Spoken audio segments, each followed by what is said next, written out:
Good morning, ladies and gentlemen. Thank you for joining us for this important discussion.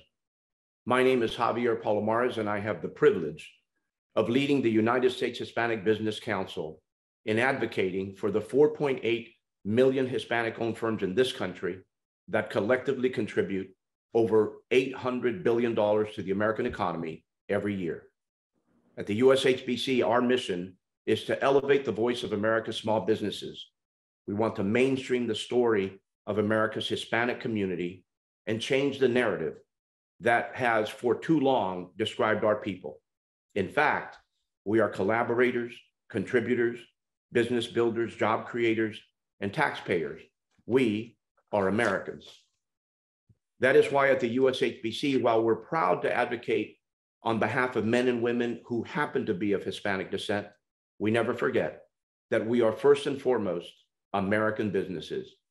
And every tax bill we pay, every job we create, every product we manufacture, and every service we provide goes to benefit our American economy. Around here, the only thing we're prouder of than being Hispanic is being Americans. At the USHBC, we remain committed to ensuring that candidates on both sides of the aisle have an opportunity to directly address the concerns of our small business owners. We want to bridge the gap between our community and our elected officials, because we have seen far too often how congressional theory is simply out of touch with the reality of our day-to-day lives. As a bipartisan organization, we are delighted to host two separate conversations with both candidates in the state of Pennsylvania, as the Commonwealth deserves the opportunity to make an informed decision before they cast their votes in this critical election. To be clear, the USHBC advocates on behalf of the people and the politics and the policies that support our American small business community. Town halls allow each of the candidates their own individual opportunity to address the issues small business owners are facing in today's very difficult economy and this very difficult political environment. In preparation for our conversation today, we have surveyed the Pennsylvania small business community and gathered questions on critical topics that are impacting their operations. With us this morning is Dr. Mehmet Oz, host of the Emmy Award-winning The Dr. Oz Show, and an attending physician at New York's Presbyterian Columbia Medical Center.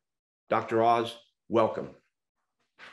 Thank you, Javier. Let me, if I can, just give 2 seconds of update, and I know you've got some questions for us as well. I entered this race having spent my whole life in medicine, which is my calling. My father grew up on a dirt floor, and I point that out because his coming to America was an unimaginable dream. And he lived the American dream, and he instilled that same confidence in me that we're the land of opportunity, the land of plenty, that there are many things that we could do as Americans if we just put our heads down, worked hard, work with each other, and serve the nation. And that's the life that I've enjoyed. I've felt of late that that was not a uniformly accepted belief. Immigrants to this country know for sure how special America is because they come from places that didn't offer the same opportunity often, which is why they came.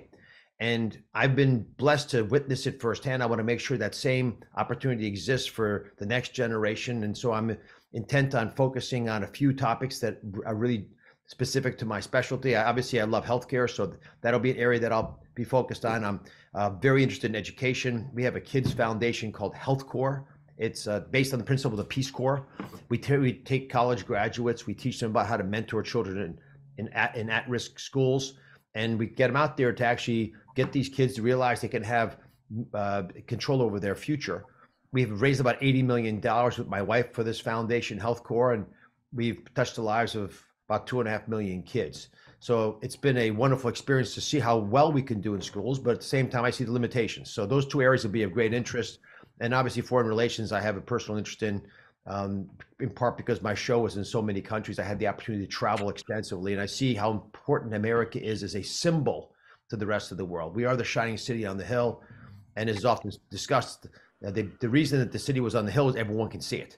So everyone's watching America. We want to make sure we get it right. Thank you, Doctor. Let me jump right into it. First, kind of a general question. Without a doubt, Our nation is facing a very divisive political environment.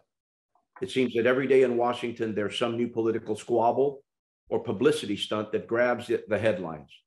And sadly, the American media is a willing participant. Frankly, Doctor, the American people are tired, and certainly the business community is exhausted from the infighting and instability. We need elected officials and political leaders to step up and understand how to reach across the aisle for the sake of the American people. So the question is, if elected, will you be the kind of leader who puts people before partisan politics, and will you work across the aisle to do the right thing by the people of Pennsylvania? Yes, and I've been very clear throughout the campaign. That's a major reason I even entered the race. Washington gets it wrong for a bunch of reasons, but in particular because of some of the extreme positions that are taken. And if you really want to bring balance, then you've got to be able to work across the aisle, talk to people who don't always agree with you, and find common ground. That's what we do in the operating room. And again, I'm not a politician, I'm a heart surgeon. So what we focus on is trying to make sure that we get everyone, different backgrounds, working together, focusing on one single big issue. For me, it's fixing the heart. And too often we don't realize that we're so much stronger together than divided, that there's so much more that unites us than divides us. So those are the kinds of insights that I think are valuable for us as a nation to remember, and I pledge to do that. Let's talk a bit about Pennsylvania's economy. The Keystone State's economy is currently ranked 37th out of 50. Additionally, Pennsylvania ranked 42nd in non-farm employment growth. The state's median household income is $73,000 and has decreased for the second consecutive year, while the poverty rate has increased again for the second consecutive year and now stands at 12%. Clearly, your economy is in a downward spiral. So the question is, what is your plan to begin turning around Pennsylvania's economy? Well, we have so many opportunities in Pennsylvania. They're right beneath our feet here. We have great agricultural businesses as well, but I want to focus on energy. And if you want to protect the environment and grow the economy and protect wage earners, then you want to harvest the energy that we have beneath our feet. Because in Pennsylvania, we've got enough natural gas, as an example, to power the whole country for hundreds of years. So let's go through this, because if you sit at a diner in central Pennsylvania, you're going to hear the local people telling you this stuff. They all know energy policy. If we can get energy out of the ground, it creates jobs and money flow at several levels. One, you have to lease the land. That gets money to farmers and other wage earners and other property owners. Then you have to drill for the land, through the land to get to the energy. That brings a lot of revenue in. Those are high-paying trade jobs. You build pipelines to take the energy places, also creates lots of jobs. All that money that goes into people's pockets, they spend in local communities, philanthropic efforts. I've seen this firsthand. You see it in the northeast part of Pennsylvania, Scranton, Wilkes-Barre, you see it in Pittsburgh, you see it across the Marcellus Shale regions. So these are beautiful opportunities for communities that don't have a lot of other revenue to once again become part of a economic renaissance, a growth, an elevation that allows them to thrive. Then, in addition, you supply inexpensive energy to all the manufacturing businesses and to farmers who need it for their tractors, but they need fertilizer as well. All of this, again, becomes downstream benefits of having inexpensive energy. And then finally, because energy drives 1/3 of all inflation, you can reduce inflation rates. Now, that's just the economic benefits. Independent of that, you have the environmental benefits of having clean natural gas versus other things that could be going on, not just here, but internationally, if you can export that natural gas. And you make America energy independent, which means we can help our allies better. In Europe, they're going to have $10 a gallon of gas this winter, most likely. That's really high. And if we want to help our allies, get them less expensive energy. Meanwhile, we can push back against our adversaries by making them respect the reality that we have lots of energy right here at our fingertips here in America. It's beneficial for us at so many levels. What holds it back sometimes is ideology that doesn't let people look at the science of energy in America. And if you're not willing to acknowledge the best way to move forward to protect our environment is natural gas, together with bridging to green energy sources, then you're going to miss the boat, and you're going to hurt a lot of people in the meantime. I definitely agree with you on all your points as it relates to energy, but because it's such an important topic, I think it's important, and I know that you spent a lot of time all over Pennsylvania. And I know for a fact, because I've heard from them, that you've been talking to Hispanic business owners all over the state, and we appreciate that. And I'm sure that they have made it clear to you that every dollar that we spend on these higher energy costs is a dollar that we can't invest back into our businesses, creating jobs, not only in Pennsylvania, but throughout the country. I think that the vast majority of the American people do not realize that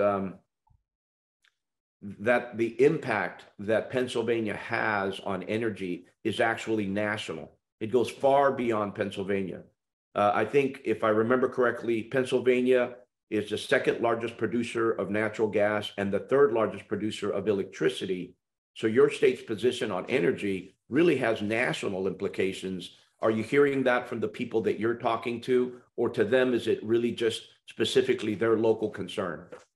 Oh, yeah, I hear exactly what you're saying over and over again. And I have visited the Latino businesses across the Commonwealth, industries, hardworking individuals, job creators, oftentimes, scrappy, taking advantage of whatever economic opportunities exist to make sure you can hire more people, build businesses larger.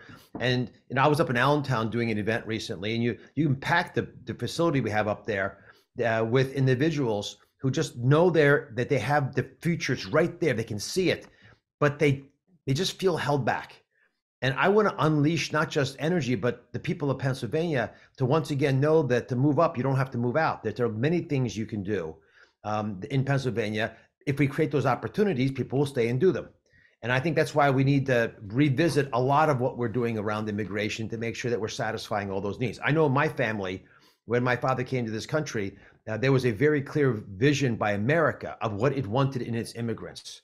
They wanted people who are hardworking, industrious. Sometimes they were educated, sometimes not. We need to return to a thoughtful approach to making sure that the jobs that need to be filled are filled with people who are capable and hardworking and have the same vision for their own success as Americans. You touched on a couple of things that we're going to touch on later. One of them is people leaving the state, and the other one is immigration. But before we go, and I apologize, just one last question on this issue of energy. And it kind of touches back on this issue that we started with, that had to do with your ability or your willingness to collaborate and reach across the aisle to work with Democrats if it's in the benefit of the people of Pennsylvania. So let me ask you specifically, if elected, will you support fracking? I'll support fracking without question. It's at least 70-year-old technology, maybe older.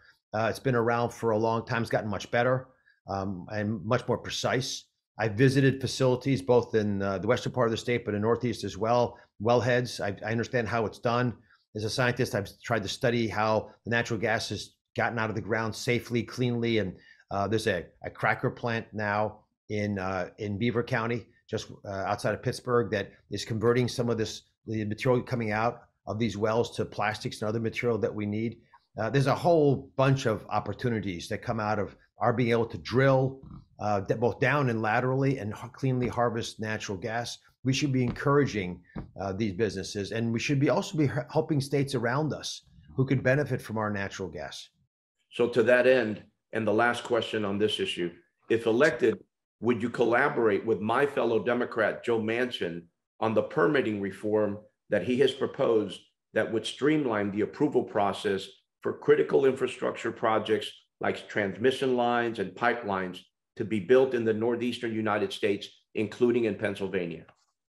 I haven't seen details of this. I'd be obviously, it sounds like the kind of thing I'd be interested in. I want to unleash energy, so ways of doing that are fair to the American public and encourage industries is what America's always been about. Okay, on to the because you touched on it. Let's talk a bit about the population in Pennsylvania. When compared to states in the Northeast, Pennsylvania's stagnating population isn't that bad. But when compared to the rest of the United States, it wound up near the bottom of the list, ranking 47th out of 50 in cumulative domestic migration, which means there's more people leaving your state than coming in, especially young people. Except for a revival of sorts that happened around Allentown, which I know you are very aware of, thanks to more Hispanics moving into that area. But other than that, the outlook for your state in terms of population looks quite bleak. So the question is, what will you do to attract more people to the Commonwealth and especially prevent young people from leaving? We need to improve our schooling without question. Although we've got some great public schools, we have inadequate number of positions for kids interested in vocational jobs, career tech. I was in a facility in Westmoreland County, a big high school that has a career tech facility in it, and they said about 1,000 kids that come through it. They could take 2,000 kids because that's how many applied. Yet they didn't have the funding to achieve that. So we have to improve the opportunity of young people to make a good living in Pennsylvania. That's one way of doing it. We have to increase manufacturing jobs. But right now, most businesses that I visit need people to work there. We just have to make sure that they're well-paying jobs that are fulfilling to the young people who are considering them. I'm actually optimistic about Pennsylvania because we have so much untapped opportunities just by dealing with regulatory overreach and some of the taxes that are quite onerous in the state. I think we'll be able to lighten the load for job creators, and by doing that, create more opportunities for young people to stay here. You know, it's interesting. You mentioned overreach, and you mentioned young people staying in your state. I feel like I have to ask, and I want to be very respectful and tread very lightly here, because it's not. Some would say it's not directly a business issue, but I can't help to think that would have an impact. There was a recent study done by the Women's Policy Research that indicated that recent abortion law changes could cost states upwards of $105 billion annually by reducing labor force participation, increasing the time off and turnover among women aged 16 to 45 years. Considering that 58% of women in Pennsylvania are in the labor force, do you worry that potentially your state's stance on this issue might affect this exodus that we're talking about? I haven't seen the material you're talking about, but I've been very focused on making sure that the quality of life of people in Pennsylvania is maximized. You do that by increasing well-paying jobs, make sure that you've got the most opportunities out there. We've got great educational facilities. We have the opportunity to train and prosper, which is what most young people want. What hurts them a lot is inflation, because it's a negative tax on a lot of young people. It hinders their ability to make the first payment on a new home, which a lot of couples want to do. It's problematic for families because some of the things they normally would be able to do, they just can't afford anymore. And it also causes issues for their parents and grandparents. I mean, seniors are telling me continually that they're having difficulty with getting their Social Security checks to stretch far enough because of the impact of inflation. These are all addressable, but you've got to make some difficult decisions to impact inflation. Obviously, we've talked about energy. That's an effective way of reducing inflation because it drives so much of it. But you also have to be sensible in your spending. And there are ways of, I think, supporting social programs that are important to the nation, but not recklessly spending our children's money. And that's the job of people in Washington to get right. And when we are balkanized, when we're taking extreme positions and not collaborating, we start making choices that maybe aren't the wisest for the country. My job in Washington is bring balance, to get Democrats and Republicans to collaborate and then figure out what's the real way forward. But if everyone agrees that there's a path to take, we should take the path. We shouldn't be fighting with each other when we already have sort of gotten together on the big issues. And a lot of this, and we haven't talked much about it, and I've got to run because I've got continuous events all day, but the foreign policy ramifications. Maybe we can just touch on that, and then I'll let you guys go. We have to be aggressive in bringing back jobs to America. We have to onshore positions, especially in items of national security. For example, some of the protective gear during COVID wasn't making here. We didn't have antibiotics that were made in America. So we didn't even have the raw materials to make pills that could be helpful to people who were getting sick. And I think COVID unveiled that weakness. We have to address it. And by onshoring, we'll also protect ourselves from adversaries who don't have the same interests. And the Chinese government has been a adversary in many of these issues. And I think it's important for us to make it clear that we'll do what's necessary to protect this country, but also send a message overseas that we'll support our allies. And by being aggressive in these issues, I think you send a clear enough message that foreign policy becomes a bit more predictable. So countries don't try to get away with stuff while they're dealing with America. They respect that we'll protect our allies, hold our adversaries accountable, and do the right thing. That's what America's been about. That's why we are the shining city on the hill. Javier, thank you very much for your time. I've enjoyed. I know I spoke with some of you last week on a Zoom call that didn't get, I guess, transmitted to everybody. I hope for the people who are there, you heard it twice. For the ones that didn't, you got a whole new rendition of it. I congratulate you on everything you're doing. Coming together in trade groups is really critical because it creates a middle level where people can meet each other. It allows Democrats and Republicans and independents to be in the same place at the same time and get to know each other so that you can understand where our commonalities are and reassure yourselves that there's much more that unites us than divides us. My favor that I ask of you is, as you think about this upcoming election, those of you in Pennsylvania, it's really critical to ask one key question. Are you happy with where the country's headed? And if people are not, and I'm not, then know that I'm the person for change, that I really know that we are the land of opportunity and plenty, and we can make that come true for the next generation. I do believe that we can be an all of the above energy state. We can make our city streets safe, which we haven't talked about much, but is a big crisis. We can secure the border and allow legal immigration, which would also deal with the fentanyl that's pouring across the border. And we can give choice to parents for the schools that they desire. But most importantly, I want you to know that I believe in you.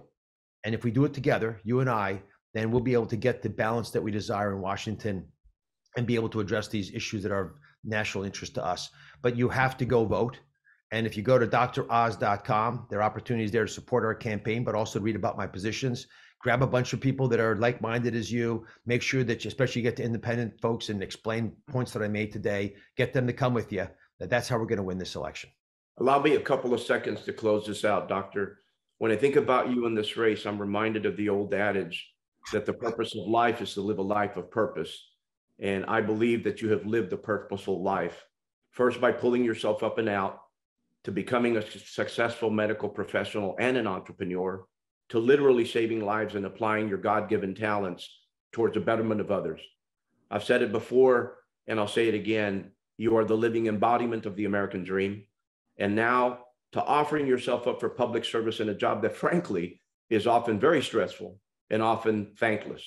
Whatever the outcome of this race, I want to commend you for your hard work, your hustle, and your humility when reaching out to the people of Pennsylvania and particularly to my Hispanic community. Thank you, ladies and gentlemen, all of you for joining us. And thank you again, Dr. Oz. Good day to you. Good day. God bless you all.